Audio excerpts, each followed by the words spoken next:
जी आज की इस वीडियो के अंदर लास्ट टाइम में आपने डेट एंड टाइम को थोड़ा सा आपने अंडरस्टैंड किया है, लेकिन आज मैं थोड़ा सा डेट टाइम को मज़ीद आपके सामने क्लियर कर कर बयान करूँगा कि प्रोफेशनली डेट टाइम और डेट फॉर्मेट की जो क्लासेस हैं जिसके ज़रिए आप अपनी डेट्स वगैरह को ऑर्गेनाइज़ करते हो, कैसे करते हो और मज़ीद बेहतर तरीके से कैसे ऑर्गेनाइज़ किया जा सकता है। जब फ़र्स्ट ऑफ़ ऑल तो हमारे कोड में ऑलरेडी जो भी फायरबेस के अंदर यूज़र का डेटा सेव हो रहा है, हमें पता है कि वो किस फंक्शन के ज़रिए हो रहा है। वो हो रहा है आपका क्रिएट यूज़र ऑन फायरबेस।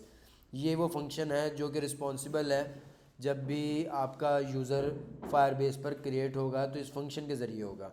पहले चेक किया जाएगा कि अगर तो आपका जो ईमेल कंट्रोलर या पासवर्ड कंट्रोलर अगर एम्प्टी है तो स्नैक बार यहीं पर ही शो करवा दो और यहीं से ही रिटर्न करवा दो, आपको मज़ीद आगे जाने की ज़रूरत ही नहीं है। अदरवाइज़ अगर ये एम्प्टी नहीं है तो आप क्या करोगे जी, आप फायरबेस ऑथ के ज़रिए फायरबेस ऑथ पर अपना इस यूज़र को इन डिटेल्स के साथ क्रिएट करोगे। क्रिएट करने के बाद जो है फायर स्टोर के ऊपर आप ये डेटा सेव करवाओगे और डेटा सेव करवाने के लिए आपने जो माई यूज़र की क्लास बना रखी है उसका एक डब्बा क्रिएट करेंगे, एक ऑब्जेक्ट क्रिएट करेंगे, उस ऑब्जेक्ट को डिटेल्स देंगे। जैसे कि आईडी को आपने दे दिया माई यूज़र आईडी। माई यूज़र आईडी आपने कहाँ से ली है जी, ये जो आपके पास फायरबेस ऑथ का ऑब्जेक्ट आया है उसके अंदर आपके इस क्रिएटेड यूज़र की, ये जो क्रिएटेड यूज़र है इसकी एक यूनिक आईडी भी मौजूद होती है जो कि आप इस तरह से हासिल कर सकते हैं। इस तरह से आपने उसे हासिल करके माई यूज़र आईडी के डब्बे में रखवा दिया और उसके बाद उसे माई यूज़र के जो ऑब्जेक्ट आप क्रिएट कर रहे हो उसकी आईडी के अंदर उसको आपने क्या करवा दिया जी, सेव करवा दिया।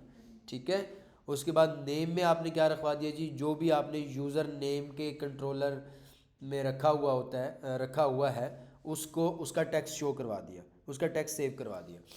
इस बात की समझ आई है। और इसके अलावा आपने जो इमेज यूआरएल है वो भी आपने सेव करवा दिया। ये ऑलरेडी मैं कई दफ़ा बता चुका हूँ किस तरह से आपने ये करवाना है। फायर स्टोरेज को बाकायदा तौर पर क्या भेजेंगे जी, मतलब सारा वो प्रोसीजर फॉलो करेंगे, ये भी मैं आपको ऑलरेडी बता चुका हूँ। अच्छा, ये जो चीज़ है ना, इस ये असल में आज हमारा मकसद है कि इसको मज़ीद बेहतर तरीके से कैसे यूटिलाइज़ किया जा सकता है। लास्ट ट्यूटोरियल के अंदर आपने देखा कि जो आपकी डेट टाइम थी वो स्ट्रिंग के फॉर्मेट में थी। और स्ट्रिंग के फॉर्मेट में क्यों थी, क्योंकि माई यूज़र के अंदर आपने जो क्रिएटेड ऐड का डब्बा है वो किस फॉर्मेट में रखा हुआ है जी, किस टाइप में रखा हुआ है, स्ट्रिंग में रखा हुआ है। इसलिए आपको वो अपने ऑब्जेक्ट के अंदर ही जो डेट टाइम, जो आपकी मौजूदा डेट टाइम है जो आपने इस तरह से हासिल की है उसको किस में कन्वर्ट करना पड़ गया जी, स्ट्रिंग में, वरना क्रिएटेड ऐड के अंदर उसने सेव ही नहीं होना था। अब एक और तरीका होता है डेट, अब जब आप ये यूज़र क्रिएट करेंगे तो बाकायदा तौर पर जो आपकी फायरबेस के ऊपर डेटा जो सेव होगा इस मखसूस यूज़र का, वो let me just find the database of this specific project. और वो डेटाबेस हमारी कहाँ पड़ी हुई है, हमारे जो सारे यूज़र्स क्रिएट हो रहे हैं उन यूज़र्स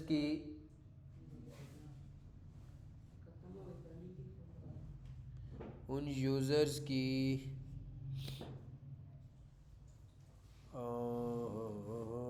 वेट कीजिएगा, ये हमारी मीट लिंक है, मुझे दोबारा शेयर करने दीजिए टू स्क्रीन शेयर इट। जी अब स्क्रीन शो हो रही है। अच्छा जी, तो मैं आपको क्या बता रहा था कि ये जो हम क्रिएट यूज़र का हमने वहाँ पर फंक्शन बनाया हुआ है उसकी वजह से जो हमारे यूज़र्स क्रिएट हो रहे हैं हमारे डेटाबेस में, हर यूज़र का क्रिएटेड ऐड हमें किस फॉर्मेट में मिल रहा है जी, स्ट्रिंग फॉर्मेट में मिल रहा है। तो मैं क्या चाह रहा हूँ, मैं आपको एक मज़ीद एडवांस तरीका बताने जा रहा हूँ डेट एंड टाइम को सेव करवाने का। मोस्टली जो आपकी डेट एंड टाइम होती है ना, डेट टाइम ये इंटीजर फॉर्मेट में सेव होती है। यहाँ पर तो भी आपको नज़र आ रहा है, बाकायदा तौर पर आपको बज़ाहिर नज़र आ रहा है ना कि 2024 11/11/3/22 टाइम भी आपको साथ शो हो रहा है। ऐसे नहीं, जो डेट आपकी प्रोफेशनली डिफरेंट डेटाबेसेस के अंदर सेव होती है वो होती है या तो मिली सेकेंड्स में या माइक्रो सेकेंड्स में, ताकि ताकि जो डिफरेंट टाइम जोन्स हैं उसके हिसाब से भी आपकी डेट सही रहे। सर्वर के साथ नहीं बेटा, अब देखो यहाँ पर 11 बज रहे हैं ना, 11 PM है, तो इस वक्त यूएसए के अंदर तकरीबन 11 घंटों का ही फ़र्क है। वहाँ पर तकरीबन 12 AM होंगे, वहाँ पर रात के 12 बज रहे होंगे, यहाँ पर रात के 11 बज रहे होंगे, वहाँ पर दिन के 12 बज रहे होंगे, यहाँ पर रात के 11 बज रहे होंगे। ये जो 11 घंटों का डिफरेंस है, इस डिफरेंस को कहते हैं टाइम जोन डिफरेंसेस। सही है, तो इस डिफरेंसेस को भी मलूज़ खातिर रखने के लिए, यानी डेट और टाइम को बेहतरीन तरीके से इस्तेमाल करने के लिए आप मोस्टली अपनी डेट को इंटीजर्स में, माइक्रो सेकंड्स में कन्वर्ट कर देते हो, और उससे बहुत सारे फ़ायदे होते हैं, वो मैं आपको बाद में बताऊंगा, लेकिन वो करते कैसे हैं पहले मैं वो बता दूंगा। ठीक है, तो आपको उसके लिए सिंपली क्या करना है, यहाँ पर जो आप मौजूदा डेट और टाइम ले रहे हो ना, उसके आगे .to स्ट्रिंग की बजाय आपको लिखना पड़ेगा डॉट, यहाँ पर आपको लिखना पड़ेगा डॉट, ये देखें, माइक्रो सेकेंड सिंस ईपॉक, मिली सेकेंड सिंस ईपॉक, या आप माइक्रो सेकेंड्स के तौर पर अपनी डेट को सेव करवा सकते हो डेटाबेस में, या फिर मिली सेकेंड्स में सेव करवा देते हो। तो लेट से हम इसको करवा रहे हैं माइक्रो सेकेंड्स में, लेकिन आप यहाँ से जैसे ही देखेंगे, जैसे मैं इसको माइक्रो सेकेंड्स में कन्वर्ट करूँगा तो एरर आ जाएगा। एरर क्या आएगा कि भाईजान अब तो ये जो आपको चीज़ मिल रही है ना, ये क्या चीज़ मिलेगी इस चीज़ की वजह से, टू स्ट्रिंग के बजाय अब आप ये चीज़ कर रहे हैं, तो इसकी वजह से आपको क्या चीज़ मिलेगी, ये मिलेगा इंटीजर। और क्रिएटेड एट जिसमें आप ये सेव करवा रहे हो, जिस डब्बे के डब्बे में आप ये वैल्यू सेव करवा रहे हो, उसकी तो टाइप ही स्ट्रिंग है। तो आपको क्या करना पड़ेगा आपको क्या करना पड़ेगा, आपको या वापस माई यूजर्स में जाना पड़ेगा, और यहाँ पर उसकी टाइप जो है वो स्ट्रिंग से हटाकर क्या रख देंगे जी, इंट। अब आप वापस जाएंगे और देखेंगे कि आपका एरर रिमूव हो गया। बात समझ आ गई?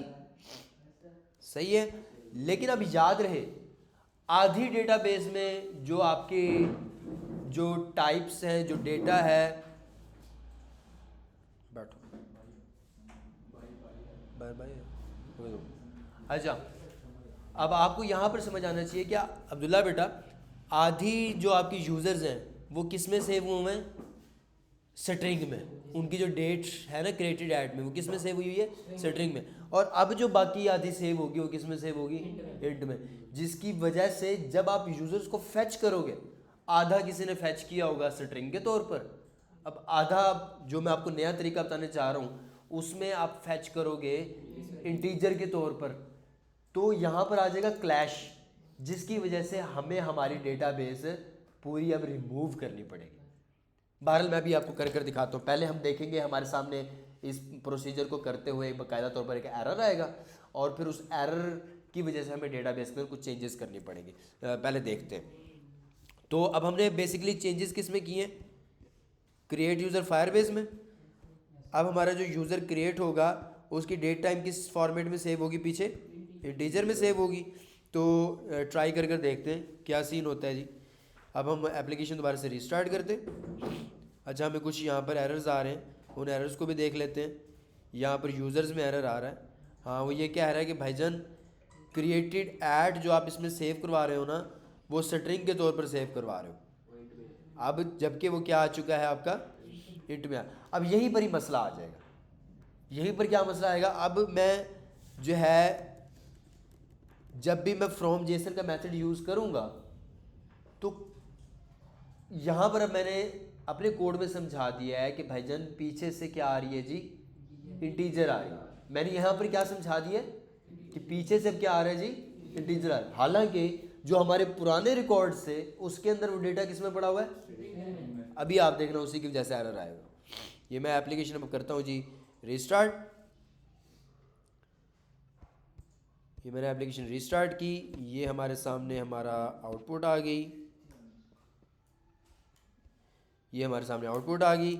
अब मैं जो है वो साइन इन करूँगा बिलाल सईद 10001@gmail.com और यहाँ पर मैं क्या लिखूँगा जी, जो पासवर्ड क्या रखा था मैंने, me@dad50। साइन इन करते हैं जी। हाँ, पासवर्ड कुछ याद है क्या रखा था मैंने, आई थिंक मैं भूल गया। किसी और का अकाउंट है, किसने क्रिएट किया हो? साइम खालिद, दोबारा क्रिएट कर लें? नहीं, दोबारा क्रिएट करने से पहले अच्छा चलिए ठीक है, साइन अप हम दोबारा करते हैं और यहाँ पर हम एक नया यूज़र क्रिएट करते हैं। नया यूज़र हम क्रिएट करेंगे, लेट से मैंने ये उसका यूज़र प्रोफाइल रख दिया, यहाँ पर मैंने लिख दिया जी शुएब और यहाँ पर मैंने लिख दिया जी शुएब क्या नाम है, शुएब सर्वर, बस ठीक है। और ये हमने पासवर्ड रख दिया जो ऑलरेडी है। साइन अप करते हैं अब जी। अब हमारा अकाउंट क्रिएट हो जाना चाहिए और अकाउंट क्रिएट, कोई हमें आउटपुट नहीं आई। यहाँ पर हमें कुछ मसला, थोड़ी देर लेता है। हाँ बिल्कुल ऐसा ही है जी, बिल्कुल हो गया था अकाउंट क्रिएट और सीधा वो हमें कहाँ ले गया जी, होम स्क्रीन पर ले गया है। लेकिन आप देख सकते हो कि कोई एरर आ रहा है जिसकी वजह से वो डेटा फैच नहीं कर पा रहा। हालांकि अब जो हमने क्रिएट यूज़र अकाउंट किया है, जो हमारा ये कह लें कि जो नया यूज़र है उसका रिकॉर्ड अब सेव हो गया होना है। कैसे सेव हो गया होना है जी, यहाँ पर आप देख सकते हो उसका जो नया बंदा होगा माइट भी वो लास्ट में हो, पर ज़रूरी नहीं होता। नाम क्या रखा हमने उसका, शुएब सर्वर। तो मलिक इदरीस आ गया, अली यान आ गया। बाकी की आप देख रहे हो क्रिएटेड एट स्ट्रिंग टाइप पर है, लेकिन जो शुएब सर्वर का आएगा ना वो इंटीजर टाइप आएगा लाजमी तौर पर। ये देखें, ये शुएब का है और ये जो अब इसका फॉर्मेट सेव हुआ है किस में सेव हुआ है जी, इंटीजर्स में सेव हुआ है। लेकिन आप यहाँ पर ये देखिए कि आपका रिकॉर्ड जो है ना अब आपकी एप्लीकेशन शो करवा नहीं पा रही। क्यों नहीं शो करवा पा रही? क्योंकि आपका जो फ्रॉम जेसन मेथड है वो हर चीज़ को किस फॉर्मेट में ले रहा है, फ्रॉम जेसन के अंदर जो क्रिएटेड एट है वो हर चीज़ को अब किस फॉर्मेट में ले रहा है, इंटीजर फॉर्मेट में। जबकि आपकी अब पीछे से जो चीज़ें आ रही है सारी वो स्ट्रिंग में आ रही है। क्रिएटेड ऐड जो सारा डेटा आ रहा है वो स्ट्रिंग में आ रहा है। अब इसके दो तरीके हैं। एक तो तरीका ये है कि हम पीछे से जो हमारे सारे क्रिएटेड ऐड वाले हैं ना, स्ट्रिंग वाले, उनको रिमूव कर दें, लेकिन वो ख़तरनाक चीज़ है। क्या हम कोई और लायामल इसका इख्तियार कर सकते हैं? हाँ, या हम उसको कन्वर्ट करें फर्स्ट इंटीजर में, ये भी हो सकता है, या फिर एक और तरीका भी हो सकता है। नहीं, लेकिन शुएब ने अच्छा तरीका बताया। हम उसको क्या करते हैं, पहले उसको कन्वर्ट करते हैं इंटीजर में। तो ये जो जेसन यहाँ पर हमें मिल रहा है क्रिएटेड ऐड में, हम रिटर्न करवाने से पहले उसको किसी तरह से कन्वर्ट करेंगे किसमें जी, इंटीजर में। तो कन्वर्ट करने के लिए हमें हमारी स्ट्रिंग को पहले किस में कन्वर्ट करना पड़ेगा, डेट टाइम के ऑब्जेक्ट में। फिर डेट टाइम के ऑब्जेक्ट को हम कन्वर्ट कर देंगे जी माइक्रो सेकेंड सिंस इपॉक में। चलो ट्राई करते हैं जी उसको। जैसे कि मैंने लास्ट ट्यूटोरियल में बताया था कि स्ट्रिंग को कैसे डेट टाइम में कन्वर्ट करते हैं जी, आप लोग अब मुझे बताएंगे। डेट टाइम का object my date is equal to, अब ये बेसिकली चलेगी इसके ऊपर लूप, 1 बाय 1 हर यूज़र के ऊपर फ्रॉम जेसन का मेथड वर्क करेगा। तो हर यूज़र जो जिस पर लूप चल रही है उसका क्रिएटेड ऐट हमें मिलेगा। जेसन क्रिएटेड ऐट, ये हमारी क्या होगी जी, बेसिकली स्ट्रिंग फॉर्मेट की वैल्यू होगी डेट टाइम की, जो हमें फायर बेस से आएगी। अब हम क्या करते हैं, इसको मैंने इसको कट किया और कट कर मैंने पहले डेट टाइम डॉट पार्स और फॉर्मेटेड स्ट्रिंग मेरी कौन सी है जी, ये है जी, ठीक है जी। इससे क्या होगा जी, मेरी क्रिएटेड ऐट वाली जो है क्रिएटेड एट वाली जो है वो कन्वर्ट हो जाएगी डेट टाइम के ऑब्जेक्ट में। अब इस को मैं किस में कन्वर्ट कर लूँगा, अपने किसी भी इंटीजर डब्बे में रखवा लूँगा। इंटीजर डब्बे में रखवाऊँगा जी, कैसे रखवाऊँगा जी, microseconds date is equal to, यहाँ पर मैं लिखूँगा my date dot microsecond since epoch. अब ये क्या होगा, आपकी जो डेट है जो फायरबेस से फैच होकर आएगी स्ट्रिंग फॉर्मेट में, उसको ये पहले माई डेट के ऑब्जेक्ट में कन्वर्ट करेगा। माई डेट का जो ऑब्जेक्ट है वो आपको क्या देता है, माइक्रो सेकेंड्स का फंक्शन देता है। माइक्रो सेकेंड्स का फंक्शन अप्लाई करके अब आपकी जो डेट है वो किस में कन्वर्ट होगी, माइक्रो सेकेंड्स इन ईपॉक में। फिर उस इंटीजर डेट को आप किस में रखवा लोगे जी, माइक्रो सेकेंड्स डेट में। और फिर ये वाली जो डेट होगी वो इसमें आप करवा दोगे जी, किस में सेव करवा दोगे जी, क्रिएटेड एट में। यहाँ पर आप सेव करवा दोगे जी माइक्रो सेकेंड्स डेट। लेकिन अब यहाँ पर एक मसला तो हल हो जाएगा कि जो स्ट्रिंग में आएंगी उसको आप डेट टाइम के ऑब्जेक्ट में कन्वर्ट करके माइक्रो सेकेंड्स का फंक्शन अप्लाई करके इंटीजर के डब्बे में रखवा के क्रिएटेड एट को सेव करवा लोगे। और जो पहले से ही इंटीजर में है उधर तो हमें एरर दे देगा, मतलब जो पहले से ही इंटीजर में होगी उसको आप डेट टाइम डॉट पार्स करोगे तो एरर आ जाएगा। वो कहेगा कि भाईजान मैं इसको पार्स क्यों करूं, मेरे पास तो पहले से ही इंटीजर में, ये तो माइक्रो सेकेंड सिंस ईपॉक में है। अगर मुझे इसको पार्स करना भी है ना भाईजान, तो आप मेरे ऊपर ये वाला फंक्शन अप्लाई करो। वो कौन सा फंक्शन है, डेट टाइम डॉट, वो फंक्शन कहलाता है date time dot from microsecond since epoch. और वो क्या करता है, वो आपसे क्या वैल्यू लेता है, इंटीजर वैल्यू लेता है। इसके ऊपर अगर मैं होवर करूं तो आपको नजर आएगा ये आपसे क्या ले रहा है जी, माइक्रो सेकेंड सिंस ईपॉक। यानी जो पीछे से आपको इंटीजर में डेटा आया है, डेट टाइम में अगर आपको उसको कन्वर्ट करना है, डेट टाइम के ऑब्जेक्ट में उसको कन्वर्ट करना है, तो आपको ये from microsecond since epoch इस्तेमाल करना है। लेकिन हम ये तो नहीं कर सकते। क्यों नहीं कर सकते, क्योंकि हमारे पास, हमें नहीं पता कि जो पीछे से हमारा तो पूरी डेटाबेस के अंदर दोनों काम ही मिक्स हुए हुए हैं, स्ट्रिंग भी पड़ा हुआ है, इंटीजर भी पड़ा हुआ है। तो हमें पता कैसे लगेगा कि भाईजान ये जो अभी अभी हमने रिकॉर्ड फैच किया है इसमें ये जो क्रिएटेड एट की वैल्यू है ये स्ट्रिंग में है या इंटीजर में है। तो उसका भी एक हल है। उसका क्या हल है कि आप रन टाइम पर अपनी वैल्यू की टाइप भी चेक कर सकते हो। नहीं, एक फंक्शन होता है, वो मैं आपको करके दिखाता हूं। देखो बच्चों, एक बात तो तय है कि हमें सबसे पहले चेक करना ज़रूरी है कि हमारी फ्रॉम जेसन यानी फ्रॉम फायरस्टोर जो हम वैल्यूज़ फेच कर रहे हैं, पहले हमें पता लगना ज़रूरी है कि भाई ये इंटीजर है या ये स्ट्रिंग है। तो कैसे पता चलेगा, हम ये चेक करेंगे, if JSON created at dot run time type is equal to int. अगर तो वो इंट हुई तो ये काम करना, अगर तो वो कोई और हुई तो कोई और में हमें पता ही है वो स्ट्रिंग ही होगी, इसके अलावा और कोई टाइप वो नहीं हो सकती, तो ये काम करना। तो मैं उसे क्या कहूँगा कि भाईजान, क्या बताता हूँ बेटा, एक मिनट। ये देखें, ये मैंने सारा किया कट। ये काम कब होना है, अगर तो स्ट्रिंग में हुआ। अगर किस में हुआ जी आपका जेसन, स्ट्रिंग में हुआ, तो आप ये वाला सारा काम करना, इस फंक्शन को मैं बता रहा हूँ। और अगर स्ट्रिंग में ना हुआ बल्कि किस में हुआ जी, इंटीजर में हुआ, तो आपको कुछ भी ऊपर करने की ज़रूरत नहीं है, सीधा सीधा आप क्या सेव करवा देना। अगर पीछे से ही आपको इंटीजर में आ रही है वैल्यू तो आपको कोई टेंशन लेने की ज़रूरत ही नहीं है।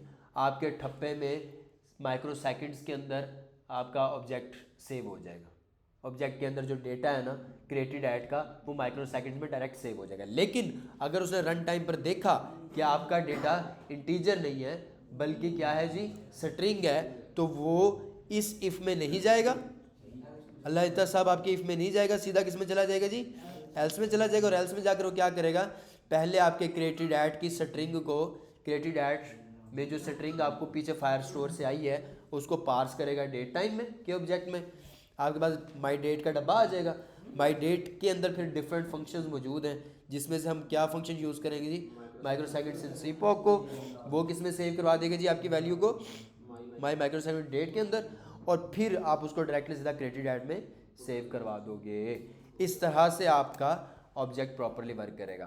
तो अब हमने इन दोनों कंडीशंस को हैंडल कर लिया है। अब हम एप्लीकेशन को रिस्टार्ट करते हैं और देखते हैं कि क्या हमारा यूज़र्स अब प्रॉपरली हमें शो हो रहे हैं या नहीं। तो मैं एप्लीकेशन में रिस्टार्ट कीजिए। I think I need to close the application and then restart it.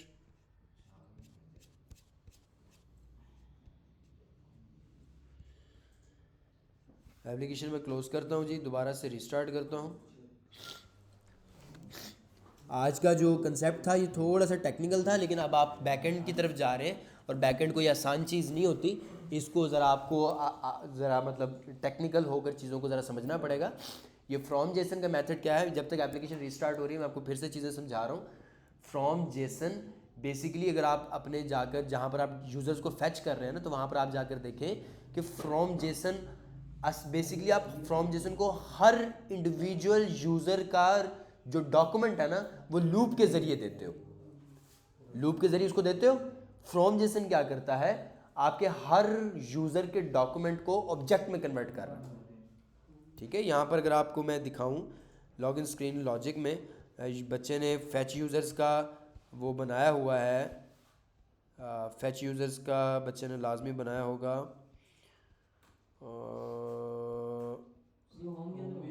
Home के अंदर, होम लॉजिक में गेट यूज़र्स फ्रॉम फायरबेस, यहाँ पर अगर आप देखें आपने सारे जो आपकी डेटाबेस में यूज़र्स के डॉक्यूमेंट्स पड़े हैं उनको एक दफ़ा फैच कर लिया, माई ऑल डॉक्यूमेंट्स में सेव करवा दिया, फिर आपने माई ऑल डॉक्यूमेंट्स पर क्या चलाई जी, उसके डॉक्यूमेंट्स पर लूप चलाई, और फिर हर डॉक्यूमेंट के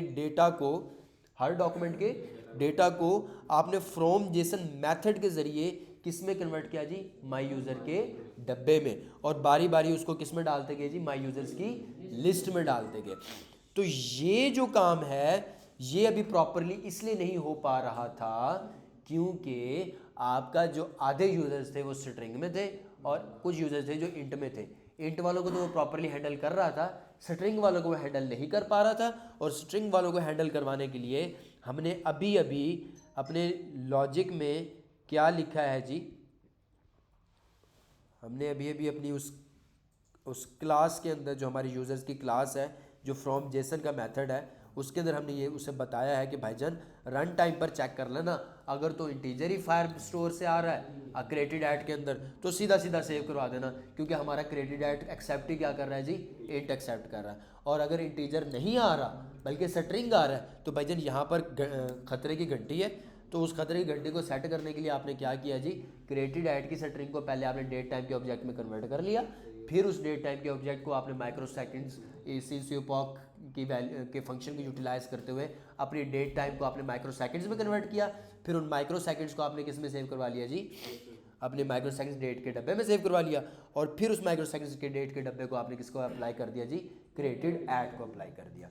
और इस तरह से आपने क्या जी, फ्रॉम जेसन यानी फायर स्टोर से अपनी सारी जो यूज़र्स के डेटा है ना, चाहे वो स्ट्रिंग में थी चाहे वो इंट में थी, सक्सेसफुली आपने उनको फैच कर लिया। देखते हैं अभी साइन इन करके क्या हमारी होम स्क्रीन पर अब हमारे यूज़र्स प्रॉपरली शो हो रहे हैं।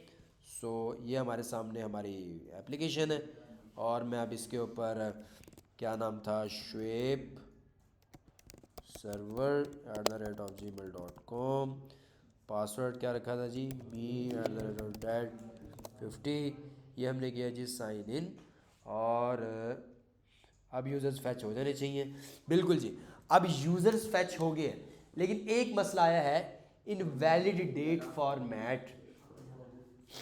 यूज़र्स हमारे फैच हो गए, उसकी निशानी क्या है जी, मैं आपको मिसाल देना चाहता हूँ, कहाँ से देना चाहता हूँ जी, हमारा क्या गया जी, वो जो फैच यूज़र्स डिटेल है वो फंक्शन हमारा था होम के अंदर, होम लॉजिक के अंदर। यहाँ पर मैं माई यूज़र्स बेसिकली क्या करूँ जी, रिटर्न करवा रहा हूँ, और ये किसको रिटर्न हो रहे हैं जी, ये फ्यूचर बिल्डर को रिटर्न हो रहे हैं। यहाँ पर सना शॉट स्नैपशॉट होनी चाहिए थी बेटा, ये सना शॉट ये तेरा कोड है ना, माशाल्लाह माशाल्लाह, तेरे से बेटा उम्मीद भी यही कर सकता हूँ। तुझे सना ये सारी ये बच्चियों के नाम ही तुझे याद आने। अच्छा, तो ये जो सना शॉट है इसके अंदर क्या आएगी जी, हमारी यूज़र्स की लिस्ट आएगी। अब ये चेक करने के लिए कि क्या हमारे यूज़र्स यहाँ पर फैच हो गए हैं या नहीं, उसका तरीकाकार क्या होगा जी, मैं यहाँ पर प्रिंट करवाऊँगा if snapshot dot has data, तो प्रिंट करवा देना कंसोल के अंदर my users list are colon $, brackets snapshot dot data dot length, जी हाँ लेंथ, और ये यहाँ पर नल नहीं होगा। अब मैं क्या करता हूँ जी, सेव करवाता हूँ इसे और चेक करते हैं कि क्या हमारे कंसोल के अंदर हमें कुछ शो होता है। ये असल में कुछ इशू है जो कि हमने किया हुआ है। आई थिंक यहाँ पर मुझे इस चीज़ को कमेंट करने की ज़रूरत है। ये चीज़ आप लोगों को मैंने अभी नहीं बताई, इसे आप इग्नोर करें। अब हम एप्लीकेशन रिस्टार्ट करते हैं, हमारी एप्लीकेशन चल पड़ी। अब हम क्या करते हैं जी, दोबारा से Shoaib server@gmail.com me@dad50 sign in करते हैं जी। अच्छा, अब हमने कंसोल में देखना है क्या हमारी डॉक्यूमेंट्स फैच होकर आए हैं।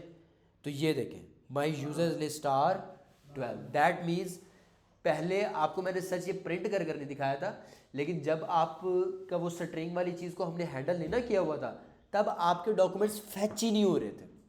वो मैंने जैसे आपको इमेजिनरी सारे मामलात बता दिए, लेकिन अब प्रूफ के तौर पर मैंने आपको दिखा दिया कि आपके यूजर्स की लिस्ट फैच हो गई है, लेकिन अब यूआई के ऊपर उसकी प्रॉपर हैंडलिंग नहीं हुई। तो अब उसको हमने कैसे सेट करना है, उसको मैं आपको सेट करके दिखाता हूँ। अब ये जो एरर आया है बच्चों, ये बेसिकली आया है, ये बहुत बड़ा एरर आपको नज़र आ रहा है, लेकिन आपको ये पता कैसे लगेगा कि भाईजान ये जो इनवैलिड डेट फॉर्मेट का मामला है ये बेसिकली आया कहाँ पर है। तो उसके लिए आप ये देखें line number first, screens home home view dot के ऊपर ये एरर आया है। तो ये यहाँ पर भी लेंथ के ऊपर भी अंडरस्टूड सी बात है, माई यूजर्स डॉट लेंथ के ऊपर ये एरर नहीं आ सकता। ये एरर अगर कहीं पर आया होगा तो वो बेसिकली आया होगा इस जगह पर, ठीक है, लाइन नंबर 70 पर। क्यों? क्योंकि आपको पता है जी, हाँ देखिए बेटा, अब जो वैल्यूज़ पीछे से स्ट्रिंग में आई उसको तो इसने प्रॉपरली हैंडल कर लिया, जैसे कि लास्ट ट्यूटोरियल में मैंने आपको बताया था, जो डेट एंड टाइम आपके पास पीछे से किस में आई, स्ट्रिंग में आई, उसको तो इस कोड ने प्रॉपरली हैंडल कर लिया। लेकिन जो इंटीजर में आई उसको वो पार्स कैसे करेगा? उसको वो पार्स नहीं कर पाएगा। क्यों? क्योंकि वो स्ट्रिंग है, सॉरी इंटीजर है, जबकि डेट टाइम डॉट पार्स सिर्फ किसको पार्स करता है?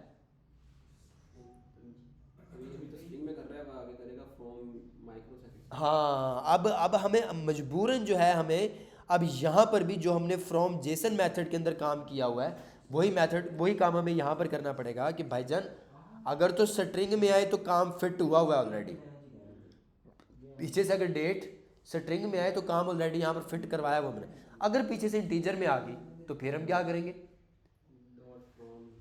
करेंगे? हम अपनी डेट और टाइम को, ये मैं कॉपी करता हूँ यहाँ पर पेस्ट करता हूँ, आप डॉट पार्स की बजाय क्या करो जी, from microsecond since epoch, और आपने उसको क्या लेना है जी, सेम क्रिएटेड ऐड लेना, ठीक है जी। और यहाँ पर आपने बता देना कि ये क्रिएटेड ऐड जो है वो नल नहीं होगा।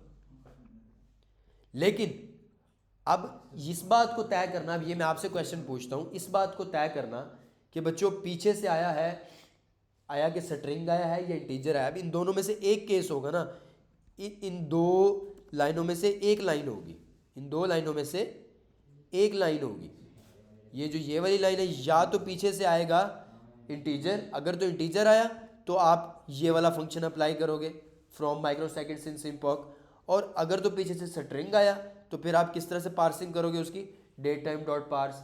तो अब अब पीछे से या तो स्ट्रिंग आ सकता है या तो इंट आ सकता है। आपको कैसे पता चलेगा? आप किस तरह से अपने अल्लाह को समझाओगे कि भाईजान अगर तो पीछे से इंटीजर आए तो आप क्या करना जी, date time dot from microsecond since epoch के जरिए आप डेट टाइम के ऑब्जेक्ट को हासिल करना। लेकिन अगर पीछे से स्ट्रिंग आए तो आप डेट टाइम डॉट पार्स के जरिए डेट टाइम के ऑब्जेक्ट को हासिल करना, क्योंकि हमें चाहिए डेट टाइम का ऑब्जेक्ट जिसके जरिए हमने स्क्रीन के ऊपर अपनी डेट टाइम को प्रॉपरली शो करवाना है। तो ऐसे केस में आपको पता कैसे चलेगा? क्या कौन सी कंडीशन?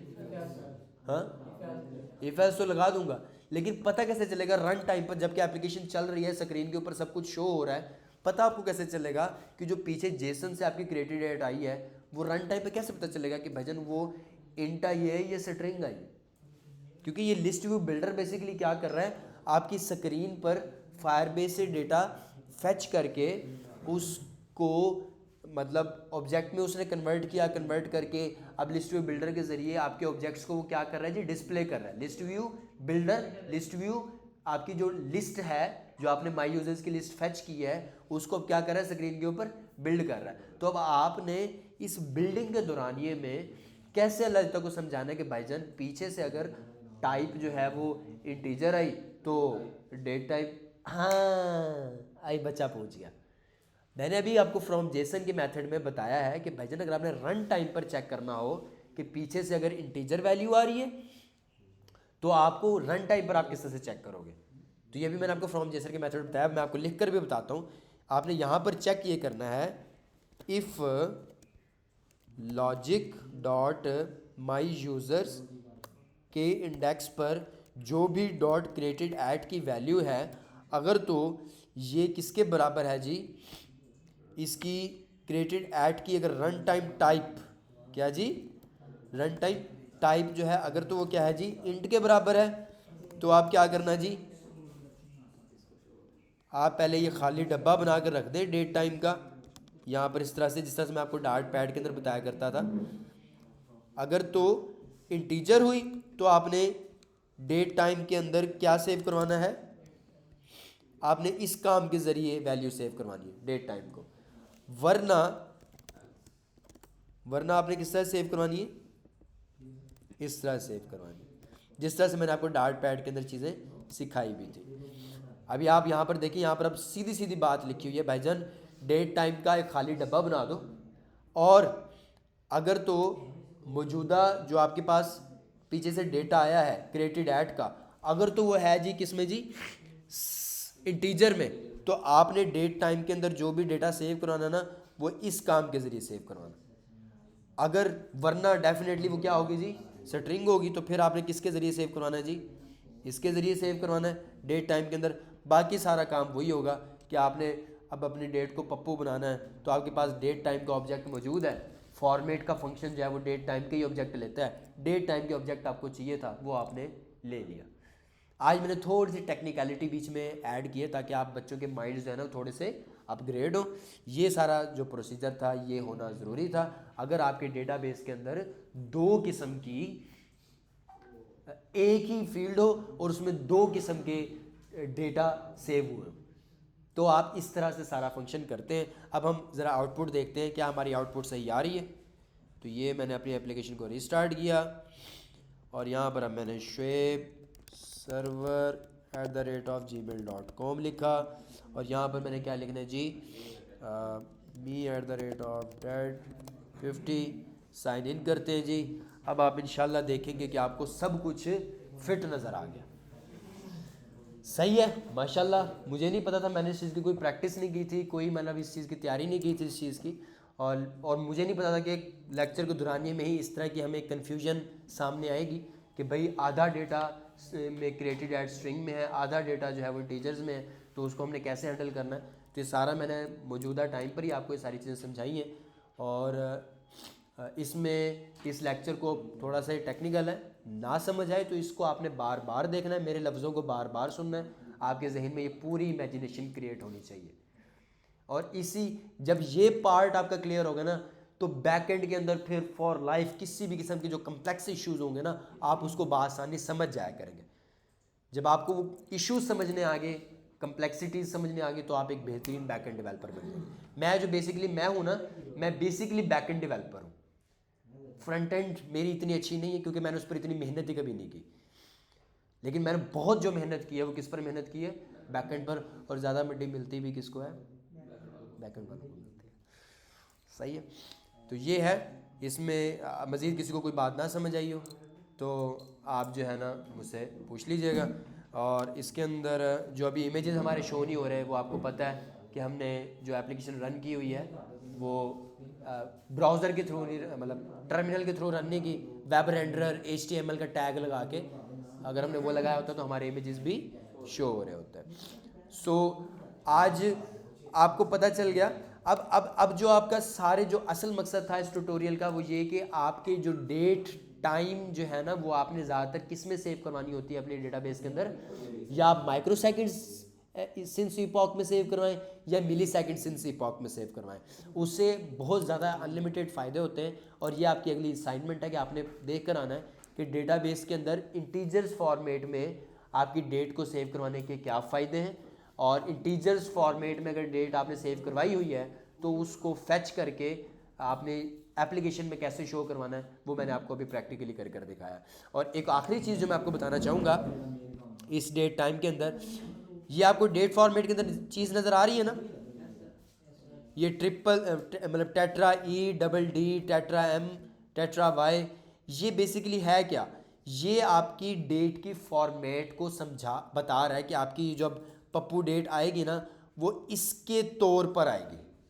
और इस तरह के कई और भी चीज़ें हैं जो आपने डेफिनेटली तौर पर एक्सप्लोर नहीं किए होंगे, मैं अब आपको बताने लगा हूँ।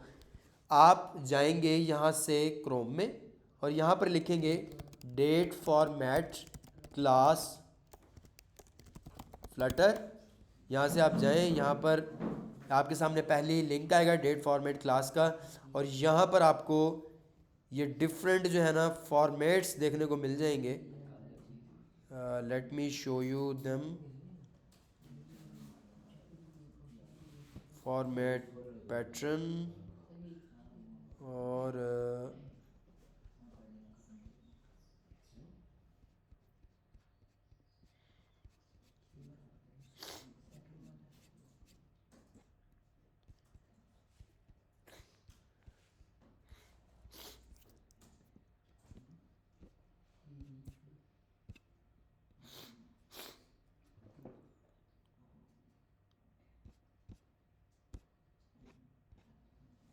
मैं जो चीज़ आपको दिखाना या समझाना चाह रहा हूँ कि कितनी पावरफुल है ये चीज़, आपको उसकी एसेंस का आइडिया होना चाहिए।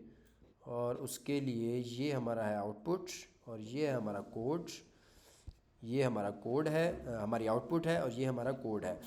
ये ट्रिपल ही किसको जाहिर कर रहा है, सॉरी टेट्रा ही, चार ही किसको जाहिर कर रहा है। अगर आप यहाँ पर इसकी डार्ट फॉर्मेट की क्लास में जाएं तो वो चार ही किसको जाहिर कर रहा है, वीक डे को, कि भाई दिन का ही कौन सा वक्त, मतलब कौन सा दिन है। यहाँ पर आपको क्या शो हो रहा है, मंडे। इस फॉर्मेट की वजह से डेट फॉर्मेट में सबसे पहले आपने क्या लिखा हुआ है, 4 ई लिखा हुआ है, जिसकी वजह से आपको यहाँ पर क्या शो हो रहा है, मंडे। उसके बाद आपने लिखा हुआ है डी डी, ठीक है। और अगर आप इसकी क्लास में जाएं तो जो डबल डी है, सिंगल डी, वो किसको शो कर रहा है, डे को। और जो आपका है, अल्लाह भला करे, अल्लाह आपका भला करे। अच्छा, ये आपने आई थिंक अगर हम इसको सिंगल डी भी लिख दें तो फिर भी इसको वर्क करना चाहिए, ठीक है। सिंगल डी से भी वो क्या रिप्रेजेंट करेगा जी, डे रिप्रेजेंट करेगा। अच्छा, बाकी जो हमने 4 टाइम्स एम लिखा हुआ है ये किसको रिप्रेजेंट कर रहा है जी,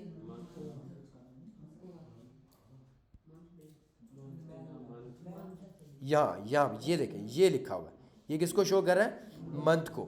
और इसी तरह से ये जो 4 दफ़ा वाई है ये यहाँ पर किसको शो कर रहा है,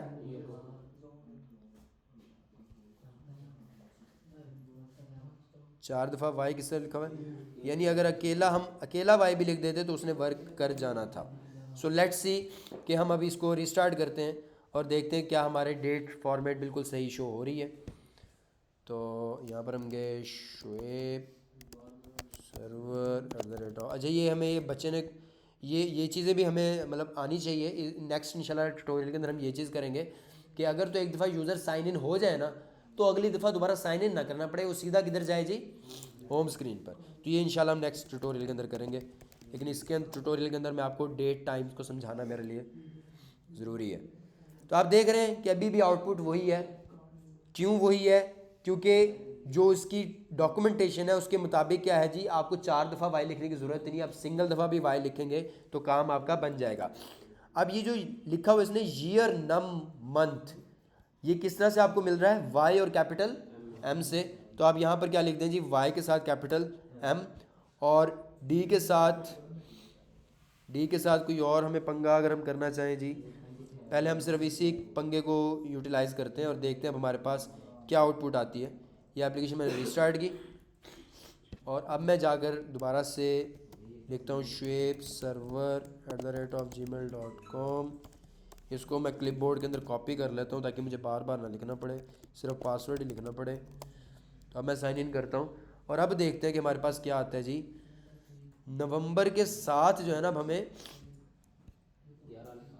नवंबर के साथ ईयर नम और मंथ, मतलब कि हमें ईयर भी आया है और मंथ का नंबर भी आया है। ईयर भी आया है और मंथ का नंबर भी आया है। तो इस तरह से आप बेसिकली इस पूरी जो यहाँ पर आपके पूरे स्केल्टन्स बने हुए ना, इसको पढ़कर कभी कोई क्लाइंट आ जाता है जो कहता है कि भाईजान मुझे तो डेट और टाइम ना इस अंदाज से दिखानी है, तो आपको कि सर ने तो मुझे बस इतना से ही बताया था। नहीं बेटा, आप अगर डॉट फॉर्मेट में जाओगे, आप इस चीज़ को बाकायदा तौर पर यहाँ से रिलेट करके अपनी डेट टाइम की कोई भी शेप दे सकते हो, जो चाहो शेप दे सकते हो।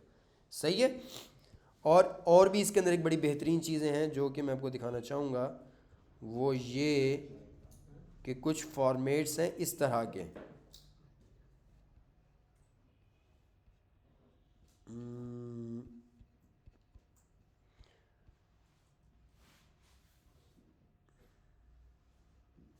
जी, कुछ फॉर्मेट्स हैं लाइक डेट फॉर्मेट के आगे मैं लिखूँ डॉट, और ये आपको कुछ फॉर्मेट्स बने बनाए मिलेंगे यहाँ पर। लेट से हम फॉर्मेट पकड़ लेते हैं ये वाई टेट्रा एम और डी का, इसे मैं डबल क्लिक करता हूँ। ये मैंने फॉर्मेट पकड़ लिया। पहले मैं यहाँ पर पढ़ लेते हैं ये वाई टेट्रा एम डी क्या करता है जी। वाई टेट्रा एम, ये रहा, ईयर मंथ और डे देगा आपको, ईयर मंथ और डे देगा। अभी जो हमने पहले मैनुअली डेट फॉर्मेट लिखा हुआ था, उस तरह से भी आप डेट फॉर्मेट को, डेट को डिज़ाइन कर सकते हो, या फिर आप सीधा सीधा ये वाले फंक्शंस भी यूटिलाइज़ कर सकते हो। तो अब हम एप्लीकेशन दोबारा से रिस्टार्ट करते हैं और देखते हैं क्या हमारी अब सिर्फ ईयर मंथ और डे हमें शो करवाता है या नहीं। सो हम यहाँ पर जाते हैं और लिखते हैं shoaib_server@gmail। ओहो, ये तुम्हारे पास पेस्ट हुआ था, हमें दोबारा से लिखने की ज़रूरत नहीं थी।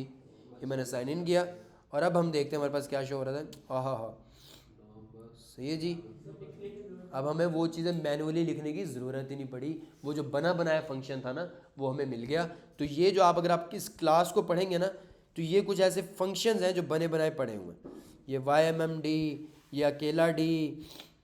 अब इसके अंदर और बड़ी अहम चीज़ें हैं। ये आपके 2 टास्क हैं नेक्स्ट जो आपने कर कर आना है। एक तो ये कि माइक्रो सेकेंड सिंस इपॉक और मिली सेकेंड सिंस इपॉक का करने का फ़ायदा क्या होता है, एक चीज़। दूसरा, 2 डेट्स को आपस में सब्ट्रैक्ट कैसे करते हैं। लाइक आपके पास एक डेट पड़ी हुई है 20 दिन पहले की और एक डेट पड़ी हुई है आज की। अगर आप उनको सब्ट्रैक्ट करो तो आपको पता चले कि भाईजान कितने दिनों का फासला है जी, 20 दिनों का फासला। ये आपके 2 क्वेश्चंस हैं जो आपने खुद से घर में, चाहे चैट जीपीटी यूज़ करें, किस तरह भी करें, हाउ टू सब्ट्रैक्ट 2 डेट्स वगैरह वगैरह। हाँ, मतलब 2 डेट्स को आपस में सब्ट्रैक्ट कैसे करते हैं। लेट्स से जिस तरह से यहाँ पर है ना, मैं आपको यहाँ पर कहूँ कि बेटा ये लिस्ट स्टाइल के अंदर ना आपकी जो भी इसकी क्रिएटेड ऐड की डेट है ना, आपने हर बंदे के आगे उसके क्रिएटेड ऐड से 20 दिन पहले दिखानी है। मतलब कौन सी डेट दिखानी है जी, उससे 20 दिन पहले की डेट दिखानी है। जिस दिन वो क्रिएट हुआ है ना, उसके आगे आपने 20 दिन पहले की डेट दिखानी। सही है, तो यहाँ तक मामला मुकम्मल हुआ। यहाँ तक किसी का कोई question? Okay ji, thank you so much.